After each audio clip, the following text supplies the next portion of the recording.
энэ одоо хулгай, булхай, луйвар, авилга, албан тушаал хийх хэрэгүүд те энэ бүх зүйлтэй сүр хүчний хувьд тэмцэх ёстой, арга байхгүй тэмцэх ёстой.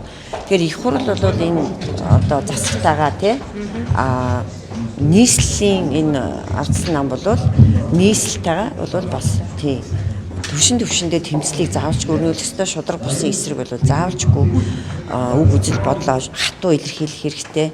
Яг энэ дээр бол холбогдох төрийн бас агуулгууд иргэдтэйгээ хамтарч ажиллах хэрэгтэй гэж харж байгаа. Тэгэхээр намын удирдлага шинээр сонгогдсон одоо нийслэлийнхаа тэр намын даргад бол бас энэ талаар бол бас миний бодлоор бол чиглэл юм өгөх байх гэж харж байгаа. Тийм учраас нийслэл бол энэ вант тулс үсчихэд шүү дээ энэ чинь. Үнэхээр вант тулс үсчихэд байна.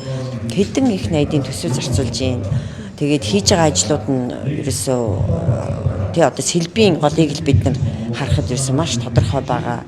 Тэр урт цагааны урталт тий урт цагааны бас ч гэж эн чинь тий олон жилийн түүхтэй ийм байшин барилгыг бас нураагаад тэгээд одоо юу барьваа гэсэн чинь цэцэрлэг түрээлэн нэртэй одоо юу чи мэдэхгүй тий гэх мэтийн өмнөх хийсэн том мега ажил бүхэл микро ажлууд нь хүртэлтэй бүтлгүүртсэн гэж би бодож байгаа.